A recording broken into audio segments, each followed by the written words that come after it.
Hey there everybody and welcome back to the channel. My name is Chris Orme and we are here again with some Franchise Hockey Manager 5 with our reboot of the Colorado Avalanche after the collapse of our last save and corruption. So we did have to start again. I have done a little bit in terms of setup. You can see in the previous video, you can see some of the setup I was doing for this save. But in this, we'll be running through from the start of the season. Regular season is starting today in game. And yeah, it's going to be an interesting season all in. So what I did was anyone who I knew wasn't going to be in my 23 and did not have a future going forward with the franchise in terms of the NHL lineup, I got rid of in a variety of trades. I offered out a bunch of people, got some offers back in, negotiated, added other people to those deals, kind of tried to just do things fairly, but also get, something back which we can use this season, and draft picks which we'll actually be able to turn into, players that might end up long-term at the organization. So I'll run you through a few of those and just give you a little bit of an update on where we are, what we did, and my reasonings behind that. There's a couple of deals that surprised me when I went to make them. I didn't intend to go to make some of these deals happen. They just kind of did. And, we'll jump into a little bit more of the who, what, where, why in a minute. So same rules as before for this save.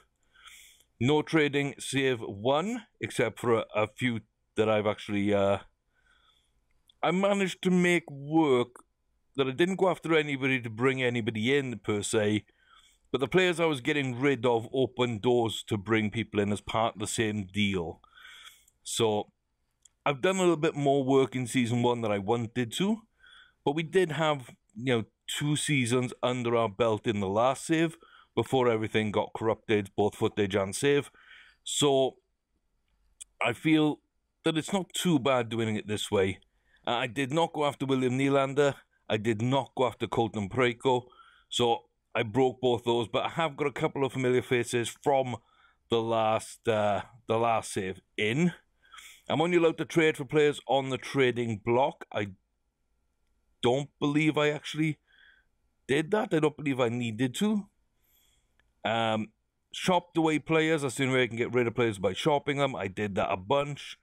And if I've brought players in this season, so draft to draft is a season for me. So if I brought someone in, then I'm going to try really hard not to trade them away.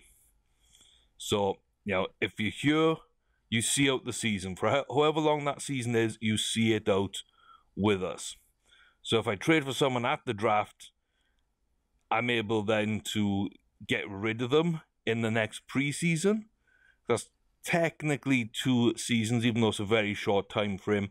And that might just be needed to make deals go through to get the draft picks the way I need to get them.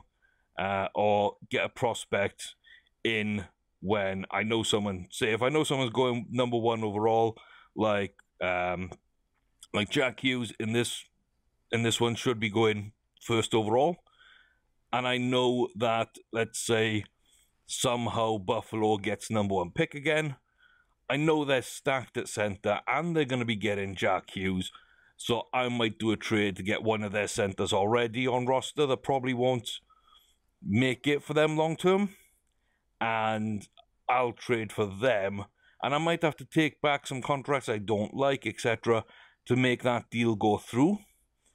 I'll feel justified in the extras not being on my team the next season, because at the draft, you've just got to make deals work. But apart from that, season to season, I can trade players, but not within the same season that they've been brought in or signed. So that's another rule. And finally, if I'm inside the top 5 when the draft order is announced, which I believe is just the day of the draft in this game, then I am unable to trade up or down within that 5. I've just got to stay where I am. If I'm outside the top 5 when the order is announced, I can't trade into that top 5. So if I end up with the 3rd overall pick, I either pick 3rd or 6th below. That's it. I either pick 3rd overall or anywhere from 6th down if I want to trade back. But in no way can my trades move me within or into those top 5. And that's just to stop me from my own impulses in trying to build through youth and, you know, my natural inclinations to to try and get those trade deals in, stack these first round draft picks, second round draft picks, and then flip them with youngsters for better first rounders to go after those premier talents in each draft. So all these deals are basically so that I can't unrealistically, change 6 to 8 players every season and just be, completely gung-ho with it in a way that would probably destroy a franchise in real life, but works really well in games of this nature. So a little bit more realistic than I would naturally play, which is good because the way I naturally play doesn't allow for a long-term perspective and enjoyment. Usually after 3 to 4 seasons, you're winning everything, you've got all the best players. It's kind of hard to see a reason to carry on. So we are trying to go, a decade, 2 decades into the future on this game. So those are my rules. Those are the reasons why they're in place. And yeah, if you haven't seen the previous video, then you'd know that at the end of season 1, 2, 3, 4, and 5, I will be randomizing to see which of the 5 expansion teams that I have set up ready to go, and which of those will be joining the league for the following season. So at the start of season 2, I will random, and one of the following 5 teams will become a franchise in the NHL. So it'll either be the Quebec Nordiques, the Hartford Whalers, the Seattle Emeralds, the Houston Aeros, or the Atlanta Thrashers. If you want to know why and the way I've moved the teams about, see the previous video again. You will get all that information about how I set up this entire game in that video. But we will be doing that at the end of this year. So little few things might have changed, might seem odd. If that video doesn't explain it and you don't see a reason for it in this video, hit me up in the comment section below or on Twitter. Ask me, I'll be happy to let you know what's going on. So yeah, this video is going to be the season. I might pause the recording while it's simulating because we're not going to watch matches. The games that have been played, we're not going to see them live. Only in elimination games in Game 6 of the playoffs, or any Game 7s that happen, then I will be watching them. The only other game that I will watch will be if we're in the Stanley Cup Finals. I will watch it on a game that we could win. So I could end up watching games 4, 5, 6, and 7 of the Stanley Cup Finals if we're 3-0 going into Game 4. So I think that's all the setup we kind of need. We're going to get into going through this news, which is something I haven't even looked at yet, because I did simulate from early July, because I needed to make the rule changes on the 1st of July. So went ahead and did that. And then about a week later, I'd had all my business in, which I believe is 4 players in total in, and a bunch of players and picks out, and got some picks back. I don't believe I brought in any prospects. Kind of on one, but he's included in the 4 players we brought in. So yeah, let's take a look at this news then. So Bailey Webster, free agent, right-sided defenseman, yes.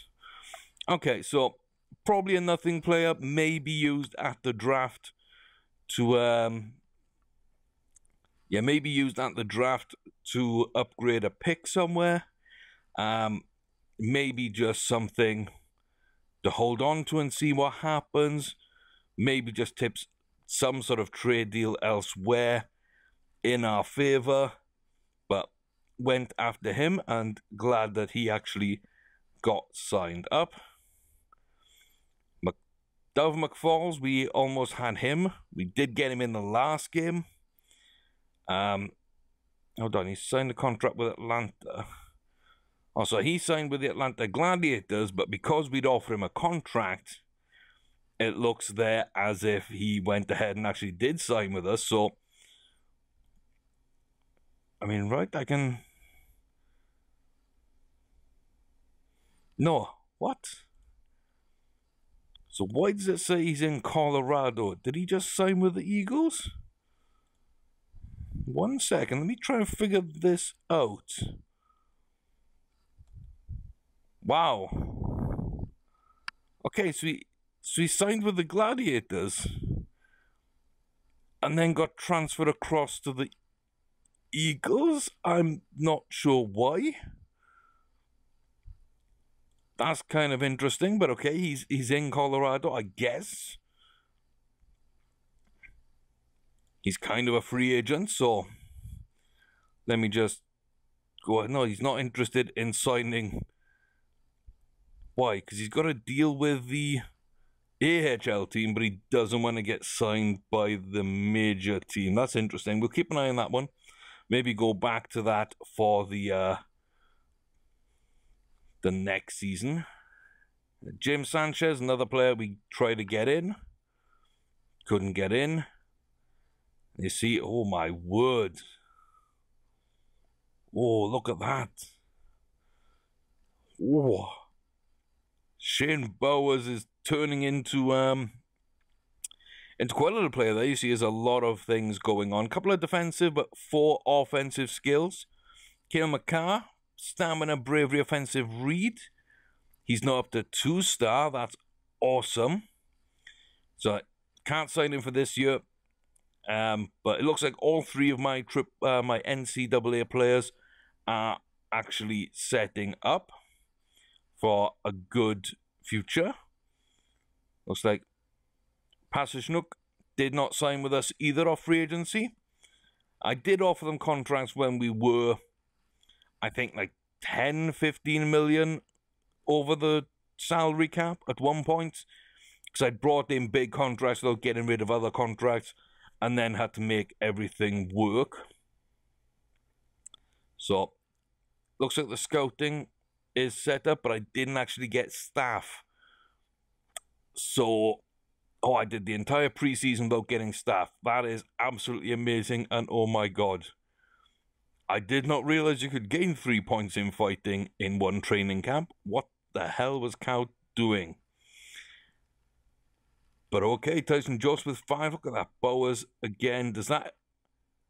Yeah, those look to be the same stats. So, he hasn't doubled up on that development. That's just through August, which is part of the training camp, I guess. So, yeah. Okay, and if you've got eagle eyes, you would have saw there, a little bit there, on who we've already brought in. And nobody's about to be waived. Okay, so I'll get around to the to the staff before we start the season. I'll make sure I do that because I don't want to be head coach. I just want to be GM for this playthrough so we can get through time and watch the world evolve as we add our new franchises to the league. So okay then. That's our schedule there. I haven't really looked at it, but it looks like starting away for a couple. That should be an interesting start to the season. Okay, a few tests there.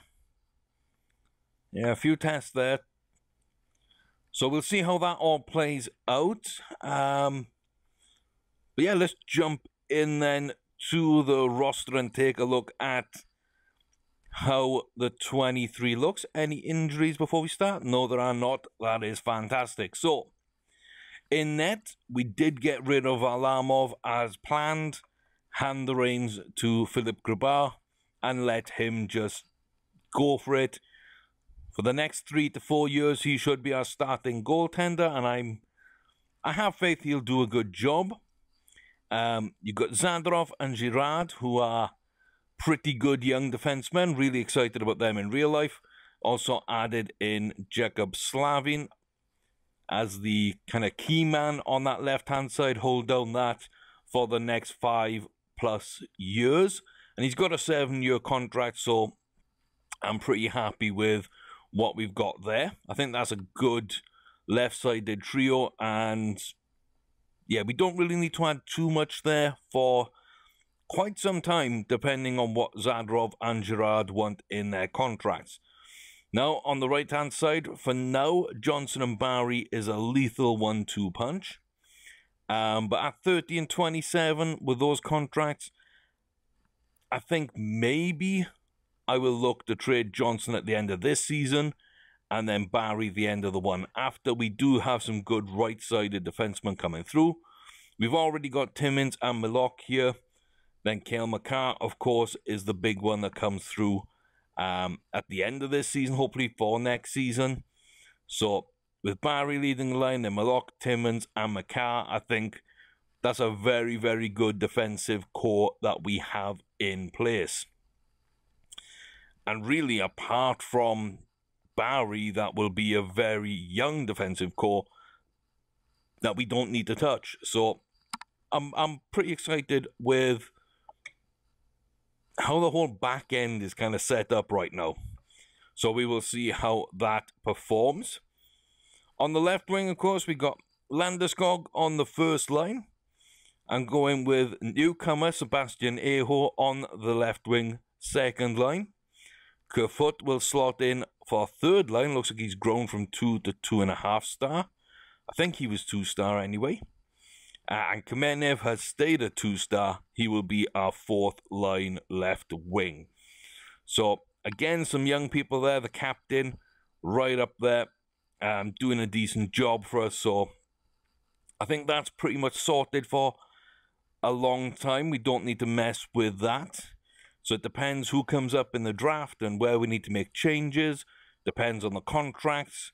AJ Greer as well is in there as cover for the forwards. Pretty good future. We'll see if he makes it. But there's going to be a lot of competition there with those four. And right now, one of the youngest is also one of the best, Sebastian Aho, which is why we brought him in for that second line scoring. So I'm hoping that works out. Moving over to the right wing for a second, skipping the centres. Rantanen on the first line. Tyson Jost has been moved out there to actually get a little bit of depth on that right-hand side. In real life, we did claim Marco Dano as quite a good pickup, really, on waivers. He should never have got to waivers, but he did. Winnipeg had other moves they could make, but for some reason, they just didn't feel like they needed to keep him. And apparently they just thought that he deserved to play somewhere. So either he'd clear waivers and play in the AHL and develop, or he'd find a starting role on another team. In real life, he's looking like a middle six sort of player. And yeah, I mean, I'm not looking for top line from him. I've got my first line sorted. I just need that second and third line to sort itself, and then we'll figure out some, something for that fourth line as well. But he fits in quite nicely what we're doing. And then the young fighting machine, Martin Kaut, he is setting up quite nicely as a fourth line, maybe third line. I don't know. It'll be between them. But yeah, that's going to be an interesting one as well. So we've got some young right-wingers who are competing at similar levels. So it all depends who develops first, who develops best, and who do I think long-term will actually become the most rounded or best suited to certain tasks, who fills those roles within the team. And then the big moves I made were in centre because, I mean, really after McKinnon, the JT Comfer looks decent. After that, there was a huge, huge drop-off. So, like last game, I did go after Leon Draisaitl. Big contract, but a big player potentially. And I think with him and McKinnon, that's the 1-2 punch down the centre sort of solved for a long time. We do have some good options in centre. We do have Shivryov, Shane Bowes is there, Bodine, who's kind of cover at the moment. JT Confer, of course, himself is there. But I thought that Draisaitl would be a lovely addition to bring in. We had the cap space at the time, but then I did need to move cap after I brought in other people. So it all ended up working out, but we needed these contracts on there to be above the salary floor. Because I'd worked out we would have been, I think, 5 million or 4 million below the floor if I hadn't have made one of these big moves. Any one of these big moves, we would have been below the floor. So I'm glad that we made these moves. But Draisaitl, great player. In that second line, I think that's going to be a huge, huge bonus. And he lines up probably with Sebastian Aho and Tyson Jost, which means that's a very dynamic, young second line that offers quite similar things, I think, that the first line does. You know, Rantanen is a bit more physical, like Landeskog is, and McKinnon kind of is. So they're more like two-way capable. But that second line of Aho, Draisaitl, and Jost could be as effective offensively, I think, as that first line. So that's my secondary scoring solved in that way. And it also helps us out on power play. Means that we can rest the first line as well from power play. Put a couple of those, if we need to, down in the penalty kill, maybe. I'm just offering up options for whoever's going to come in and coach. So there's that. And then also, you know, is it Vincent Trocheck. Yeah, Florida wanted... I can't remember who Florida wanted. They wanted a bunch of people, actually. Nearly everybody I offered out. I think Florida were one of the teams interested. So... Calvert, Cole, Colin Wilson, yeah, pretty much everybody, even the young players like Sebastian Dries, like Florida were interested. So I always had, you know, an idea that I might be able to make something move there, and I was going after draft picks. But I went draft picks with other teams. I decided, you know, why not go with Trocheck? I think that's a decent contract. He's on 25 years of age, under 5 million. He's sealed through the next 4 years. Now, that'll do me. He's at his maximum ability. I didn't mean to click on AJ. Let's go and look at Trocheck very quickly. And we will see one of the main reasons I really liked him if we jump in here. Quite a lot of good stats, fairly balanced as a player. There's no real weaknesses here at all. But then, 16 face-offs, I know that was a big problem for us in the past saves. And until I brought in those centers who could take face-offs, we did hurt quite badly. So, getting him in there for a little bit of depth, face-off winning. We look at Draisaitl as well and what he brings in. And I think, again, you're going to see, you know, another 16 face-offs. Not so defensive, bit more offensive, but again, still fairly balanced as a player and able to play a variety of roles. So, between the two of those, I think that adds in a few areas for us. I might as well look at McKinnon and see how he's been developing. Boy, looks scary. But no face-offs. Like 13 face-offs is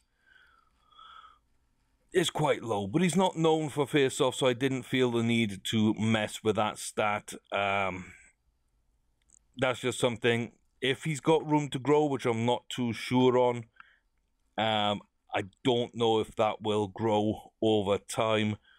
It has in past saves. Sometimes, though, he's been more down the fighting route, which I don't understand, because I don't believe I've ever seen him fight. But, yeah, there's a number of things that could happen. But we might not win face-offs on that first line, but it does everything else. Second and third line now is offensive-minded. but wins face-offs, so we can retain possession on those. And that does mean JT Confer probably moves all the way down to the 4th line, which is, pretty harsh for a 3-star player. There are some teams in this league he could be a bona fide first-line player. But for us, he's going to start off there on the 4th line. And I might make a move with him, Bodine, who else? Tyson Jost, Kerfoot, Kamenev, Greer. I mean, all those are kind of in a similar situation right now. Dan, I don't put Marco Dano in there because he's only just come to us and count as a draft pick from this past draft, so he kind of gets a little bit of time as well. So it's kind of what we've got there. I believe even Sebastian can play center pretty well. Yeah, he can't take face-offs very well, but he's not too bad at it. And again, is rounded and offers multiple categories where, you at least have a couple of 14s to play with, which means he's going to be relatively secure in those kind of areas. So it does offer that little bit of flexibility, versatility. So that allows us to play a certain way. You see, the big contracts are on players I have brought in. I say Johnson will not see the end of that contract with us. So apart from that, in the top 5 in terms of length, it's only Nathan McKinnon that was here. So I have gone over players that were under big contracts that other teams didn't want. So they will form the new core going forward. I'm quite happy with that. Money-wise, you can see actual cap hits. Again, Draisaitl, McKinnon, the 1-2 punch. Johnson's not here, so after him, Barry Slavin for the next couple of years, probably, leading that defense. My captain's up there as well. That's a pretty decent top 5 in terms of wages. Abilities, I mean, they're pretty good. We're a fairly sort of stacked team looking to get into the playoffs this year. We gave up a lot to get into it, so we'll see. Potentially, we got a lot of good young talent. If we can find their way to that talent, then we will establish a dynasty for years to come. But that is yet to be seen. And actually, yeah, players that I need to re-sign at the end of this year. Rantanen's going to want decent money. Probably 4 to 6. Yeah, probably 4 to 6 million on a short deal. And then Sebastian Aho want a few million. Probably Comfort want a few million. Kerfoot. I'm not sure about Kamenev or Greer or Dano. Zandrov normally wants a decent deal of like 3.5 to 4, I think. So, decent chunk of change. And Francouz is just there to be backup for now. And maybe another season if we need him there. So, I'll probably re-sign all those players if I can. But we do have room in the, we got 18 million to spend to re-sign all those, as well as keep everybody we've got. So if we do want to hold things together, we can do. If we want to blow it up, of course, we always can do. And then we'll just see where we are in terms of after drafting people. But getting Johnson at 6 million off the books is probably going to be needed at the end of this season, just to set us up long term. So that's those. We jump in quickly now then to the depth chart. You can see the 4th player we brought in is a little bit of a prospect, but Ilya Samsonov comes back in. We didn't get to see him or Draisaitl in the last save too much, so we are bringing them both in. And again, these are just prospects that were very easy to get because they were largely unwanted by their teams, and their teams did show interest in my players. So I've got to do those deals when they present themselves. But I like Samsonov. I think he's a very, very good player. A little bit prone to injuries, but,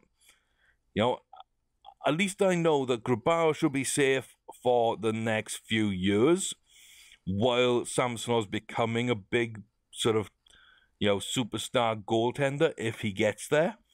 And then we can move Grabauer out, put Samsonov in, but it also gives me 4 to 6 years to find either Samsonov's youngster to tutor or his replacement if Samsonov becomes an issue. So if Grabauer kind of fails, I've got Samsonov ready to go. If Samsonov fails, I've got time probably to get someone else in, say 3 to 4 years minimum to get someone else to plug that gap. There's always free agency. And then we got Justus Annunen, who we took in the second round. I think he's a decent prospect. He's my only player that is out in Europe right now. So we do have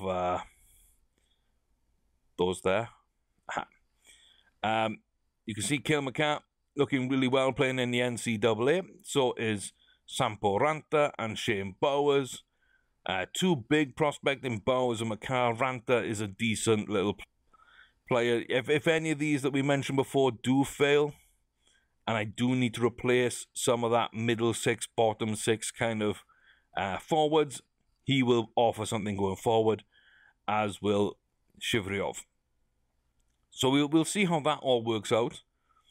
And then you can see our picks. We do have our first, as well as Ottawa's first for this season. We've added in Pittsburgh's second, the Maple Leafs Senators, which was already here, and the Wild's thirds. And very similarly for the next 2 years after that, we've got New Jersey in our firsts in both those years, LA in round 2 of both those years, and then Boston, Ottawa, and Anaheim in 2020. And 21 will be Montreal, Chicago, and Anaheim. That's just how the deals all fell. So I've ended up with one player more than I need to have. One player that might not make it long term. One player to trade out at the end of this season. And that's about it, really. I mean, everybody else has gone. So we'll see how that works out in my favor or not. I will set the staff up and we will take a look at that in a moment. But this is kind of where we are now with that. I've got 4.2 million to spend and decent coaching, but it's about to get a bit better. And we're back here now with the scouting setup. You can see that we're covering quite a lot of territory here. See where their favorite regions are and their scouts' abilities, whatnot. But these are what I decided to go for. A heavy dose of European scouting, as well as just covering as much of North America as possible. But I do think this will get us quite a lot in the way of draft prospects. I might go back in during the season, get some more OHL and QMJHL scouts. I don't think we've got enough of those, but all US and Canada is there as well, so we should be able to cover it pretty decently. But that's those. Into the staff, I haven't yet assigned people, but Mike Keenan will be the head coach. He offers what I look for, which is mainly the in-game tactical stuff and not a weakness elsewhere. We still got $444,000 if we need to spend money. Trainer, if you look at the missed skills under physio, that's what you want your trainer to be. So we got Bobby Williams in to do that. You can also see the head coaching of Mike Keenan here. Good player management and motivation, very good discipline, which could help with a young side. Negotiation and self-preservation, I don't care about those. And then tactics and in-game tactics at a very good level. That was the key reason for hiring Mike Keenan. So training now. Let's look at the physical training. So the skill coach is physical training and coaching prospects. So the best man for that job, who might not fit anywhere else, is going to be Michael Elmness. We got up to very good on both that. Offensive coaching and coaching prospects. I mean, look at these. I mean, that's just fantastic. But yeah, I'm not going to convert scouts into coaches, although you're welcome to. Fraser's very close there, but I'd prefer to take the hit on defensive skills and instead sign an offensive coach, which will coach the best offensively. So Wendell Clark is the guy there. Moving on to defense, we do the same thing, ignore those scouts. And prospects, so very good, very good, very good, above average. So slightly better on defense. That's going to be Chris Pronger taking over there. But that sets us up very nicely across the board. And we already had a decent goalie coach, but there's one you really need to go and grab. Sergei Kalzev. We're going to add him as our goalie coach, and we've upgraded all our staff across the board. Put together some excellent scouts, and we still got a ton of money left over. But that is how everything sets up. So, that should be my 23 with my dress 20. 2 forwards and a defenseman as cover. And they will be the worst 3 players as well. So, overall, not too bad. We have set up in expectations of an interesting and exciting first season. Now, I am going to want to check very quickly and see what is possibility at the end of this season. So, at the opening day, there's no contract in place for Austin Matthews, Provorov, Eric Carlson, Laine, Pujavi, Mitch Marner, Zach Wierenski, Tkachuk, Bursa, and then a bunch of 4.5s underneath, including Mika Rantanen, which I will be taking care of. But yeah, there are so many options there. That could be fun. Who's on the trading block then? Who could we go and approach? There isn't much. Nick Bjugstad, maybe. Dmitry Orlov, Lazella, Michael Del Zotto, Grani. Nope. I don't think so. And there shouldn't be any free agents of worth left. Let's see. No, we're still left with Nick Ritchie, Voindov's injured, and then it's Nash and Leitonen.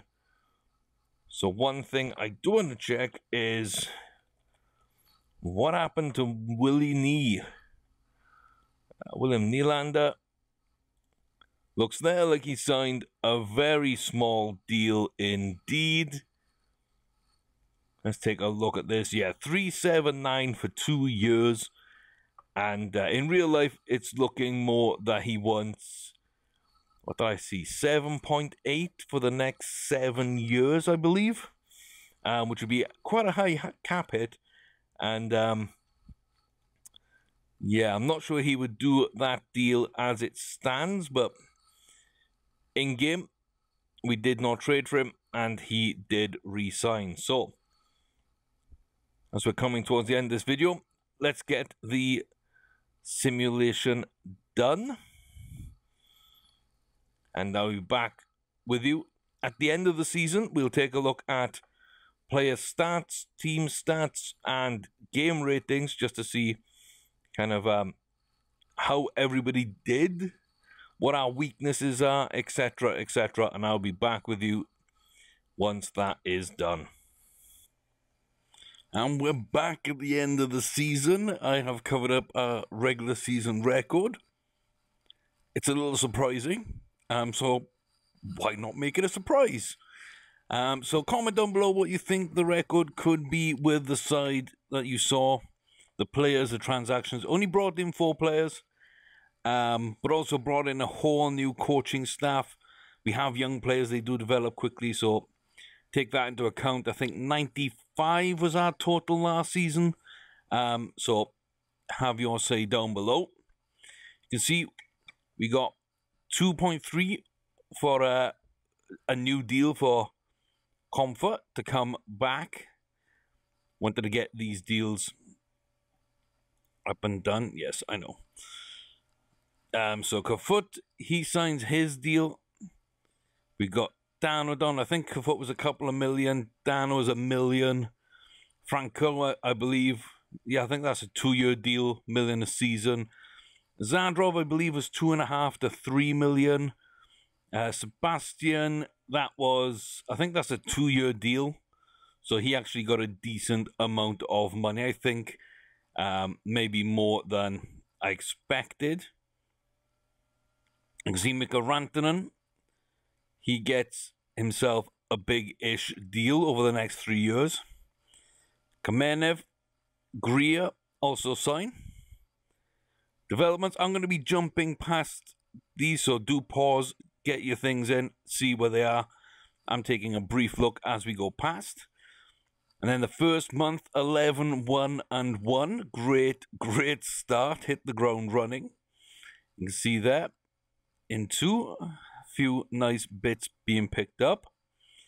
Then we go 11-3-0, so still getting the wins under our belt. But we can see how that's going to play out. And again, more fighting I can see in a few places. But overall, some good development. Then 13-1-0. Tyson Barry, Philip Grubauer, and Nathan McKinnon all played in the All-Star game. Bit more there in terms of development. 10-2-1 through January. You can see Franco's starting to fall off a little bit for some reason, but that's okay. I only needed him for this year as backup.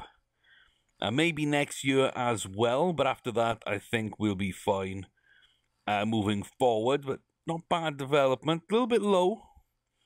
Not too many points, so interesting. And then end on 10-1-2 for 68-10-4. I've got to be honest, guys, I was not expecting that. I was expecting a 45-win season. With the moves I've made, I was hoping for 50, but realistically, I thought 45 would put us in a really good place. I figured, that would carry us most of the way to the playoffs. And then I saw us getting 10 to 12 overtime losses and probably putting us just north of about 100 points. But, yeah, that didn't happen. That didn't happen. So, if we look at franchise history, last season, 95. And then our last playoff appearance before that, 112, 95, 95, 95. Then we're up to posting more than 100. 118 when we won the Cup in 2001. And then 97, 96 were back-to-back good seasons. We won the Cup, of course, that first year. But yeah, even playing 84 games, we've never come close to this. Never come close to this. The fans showed up. We absolutely decimated. We did our jobs. Everything just came together. Came together in a big way. You see, Zadorov fell off a little bit into his expected development curve. Slavin's down to 3-star potential. Grubauer lost half a star of potential.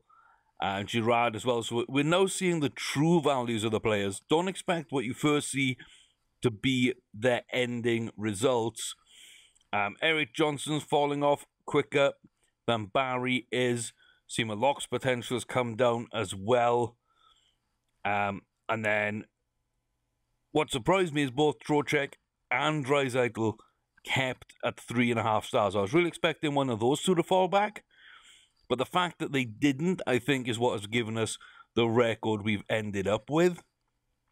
And as well, Tyson Jost out on that right wing and having Sebastian Aho on that left wing with Kafut as well. I think the depth on that second line and third line is far, far deeper than real life. But that's all we did. Ajo's on the left wing. We've got Draisaitl and Trocek, which means Jost has gone out to the right wing. And that's it. Everybody else is a member of the Avalanche organization. We do have a lot of ice time issues. And I knew that was going to be a part of this in the beginning. But I wanted to see who would play and who would play well. So we look defensively. And you can see, oh my word. I did not expect that either. 92 rated for AJ Greer. What kind of season did he have?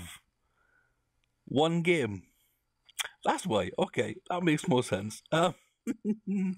Okay, but Sam Gerard, Slavin, we're getting those defensive performances. Then Barry Zandrov, Malok is there. Eric Johnson not doing too good, but Draisaitl and McKinnon, that 1-2 punch down the centre, like I say, being very defensively responsible. That's what I like to see. Offensively, McKinnon just ran the show. Huge performance from him. Landeskog actually had a great offensive performance. Would have expected more defensively, but apparently he's not that kind of player, even though he's got good defensive stats and is very physical. But okay, Sebastian Aho is up there. Barry leading the defenseman, as you would expect, with Draisaitl and Rantanen up there as well. So I'm very surprised by a couple of these numbers. Worst offensive performer, Greer only played that one game, so Dano not playing that great, actually. Eric Johnson, pretty poor season from him as well. So, yeah, there might be changes to make, to be honest with you.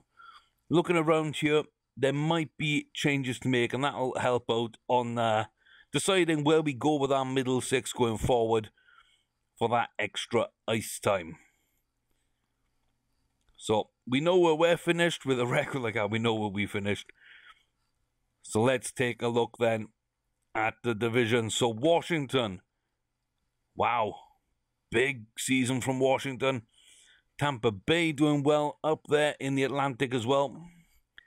And then Boston, they take the new look Metro, just ahead of the Rangers.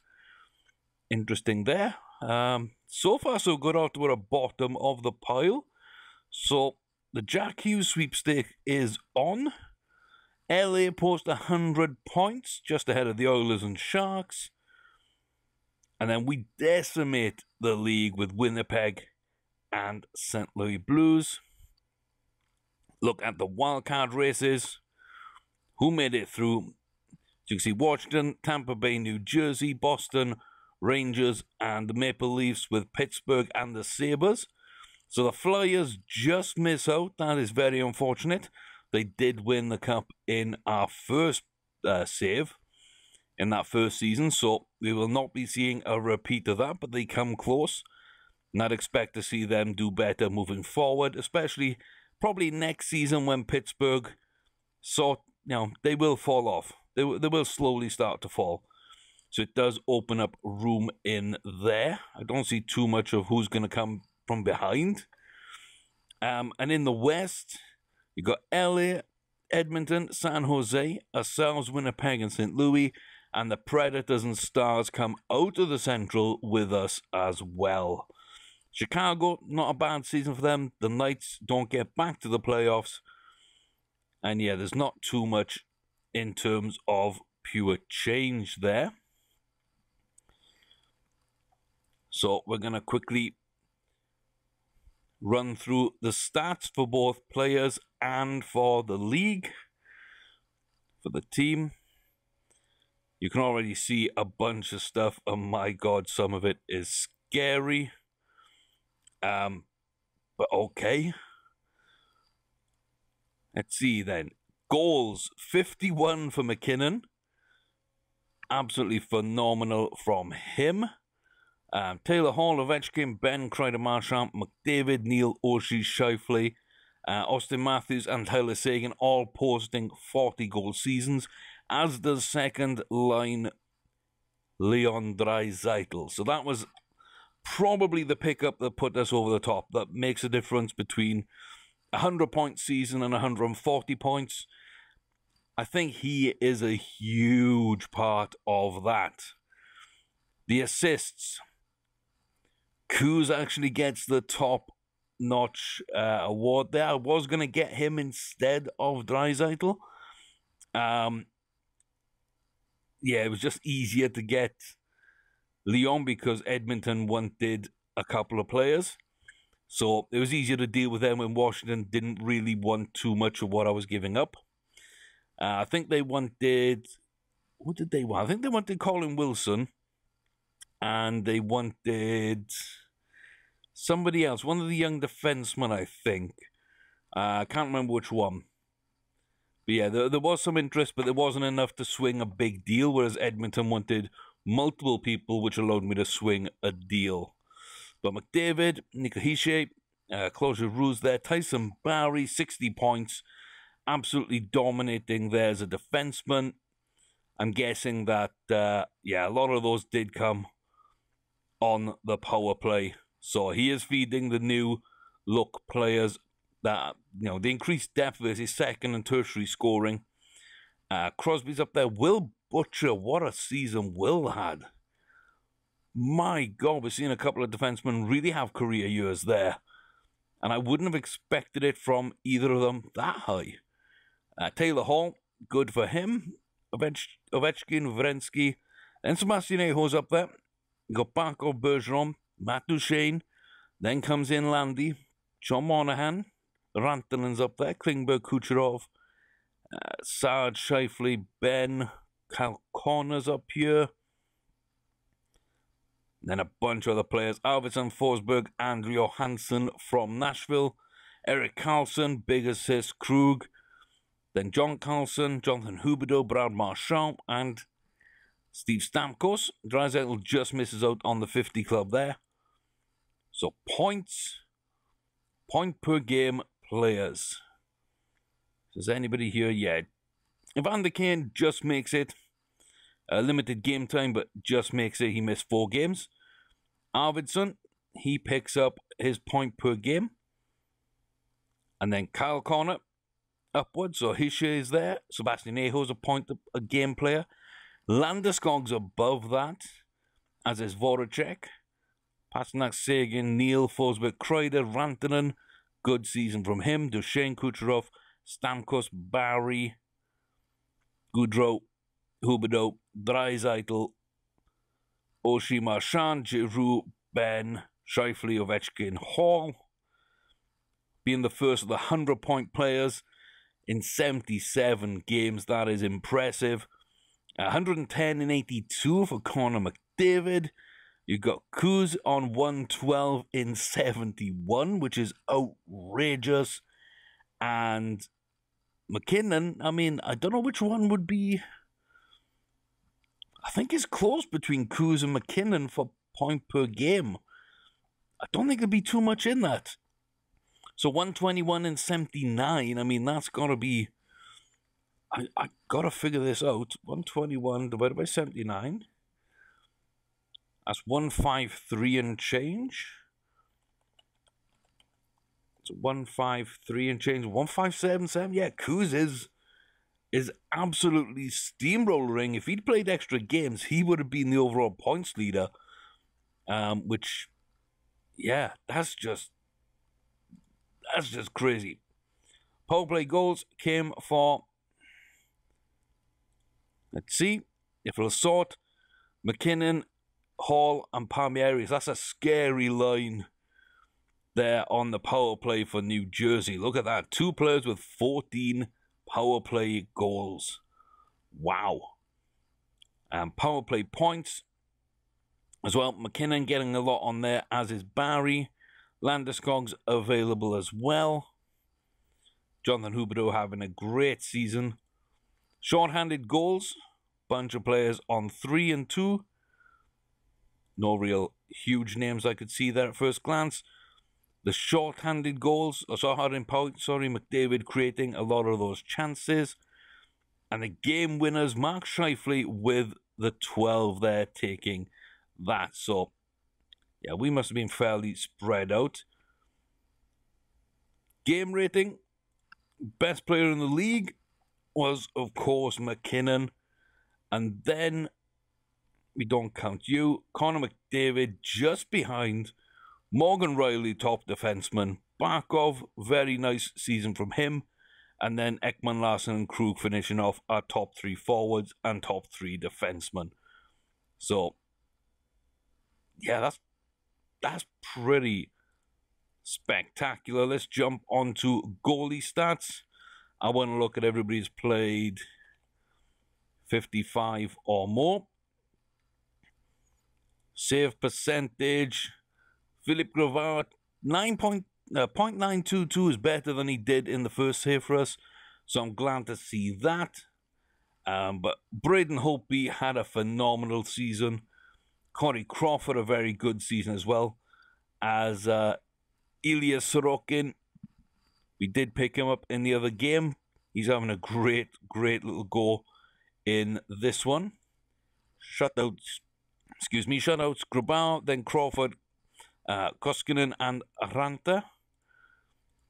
Goals against per game, Grabauer, of course, up there with Holtby.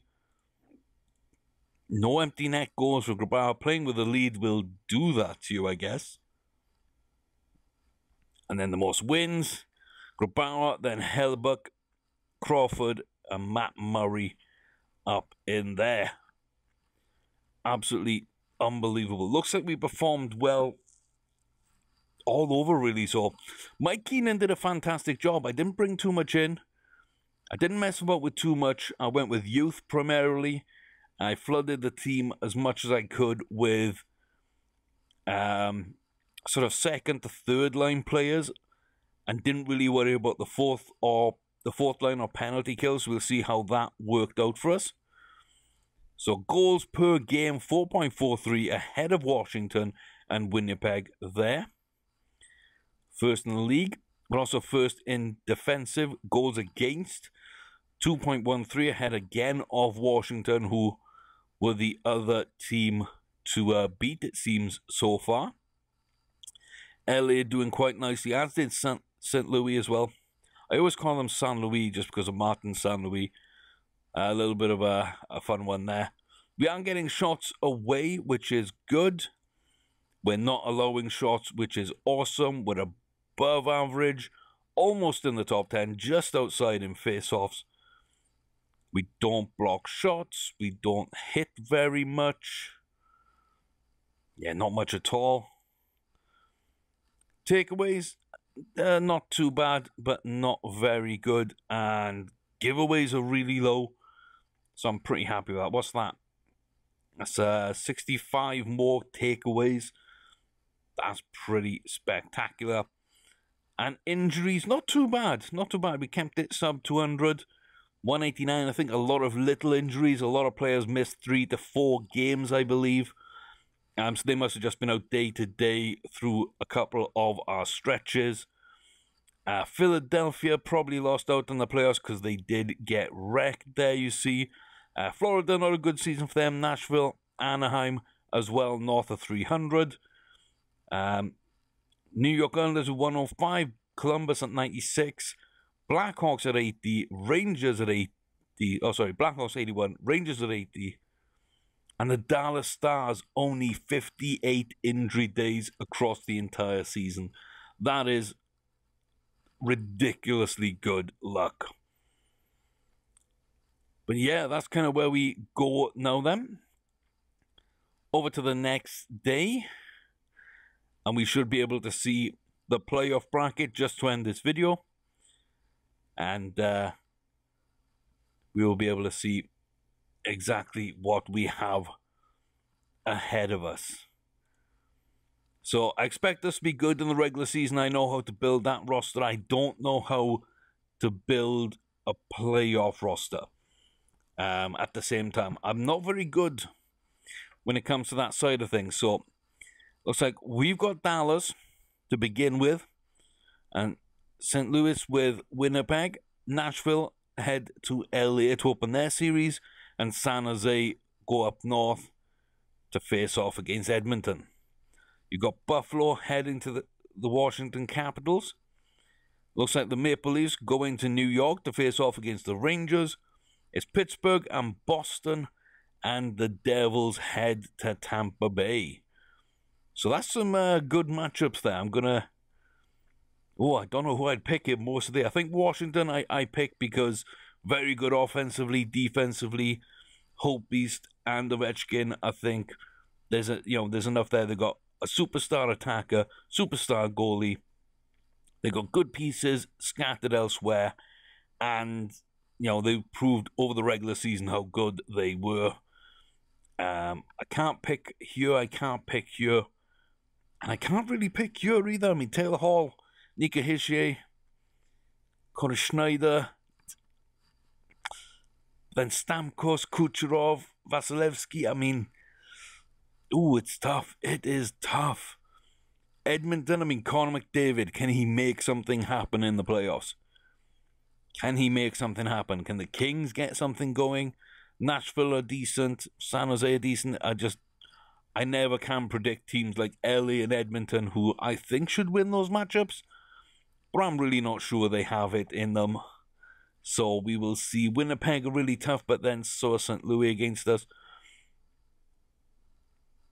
I'd probably go Winnipeg there, and I'd overcome the Dallas Stars with my team. Gotta believe that. So there we are, guys. An unbelievable season. I mean, a little bit more than I once did out of the first season because I did a little bit more in the transfer market and the trade, with the trade mechanic than I once did. I probably, in normal games, I wouldn't have signed Leon Draisaitl. That was probably the big one that pushes over the top a little earlier than expected. But at the end of the day, I did need the money for the cap. And yeah, they did want to give him up. So I don't feel too bad about it. I want to see where we go in the playoffs. Of course, if we win everything in Season 1, then it's going to get interesting. But no matter how good I build the team, at the end of this, after the draft, when all is said and done, we're back round to the next year. We will be randomizing number between 1 and 5 and seeing which is the first franchise to join the NHL in this save. So that'll be an interesting one. As I say, Seattle Emeralds, Hartford Whalers, Atlanta Thrashers, Quebec Nordiques, and the Houston Aeros, they're all in play. They could be the team which gets added. And of course, the expansion draft, we are going to lose some good players because I'm building a great roster. We are going to lose some of those names in that draft. I cannot protect enough players. So we'll lose that, and then in next year, we're going to lose people. We're going to lose people. We're going to lose people. For the next 5 years, we are going to lose people in expansion drafts. So I'm not too worried about how stacked the team might look at some points. We're very young. We don't have a lot of veteran leadership. When you're looking at Johnson, Grubauer, Barry, Landeskog, that's about it. I wouldn't expect anybody else to provide too much leadership apart from McKinnon. I did give him the armband. He did repay that with a huge season. But yeah, overall, it's going to be an interesting one. We are going up against Dallas, who, they remain fit and healthy throughout the year. They snuck in through the wild card. We'll see what's up with them. Buffalo's young team is facing off against the other powerhouse. In the East this time is Washington, who look absolutely deadly. So we'll see what happens. But I'm quietly confident after that season, we might get a little bit further than just the first round. That's what I'm hoping for. We'll find out in the next video. Until then, guys, thanks very much for watching. My name's Chris Orme. You've been here with me playing some Franchise Hockey Manager 5. Once again, our reboot of the Colorado Avalanche save. We're off to a phenomenal start, but this is only the start.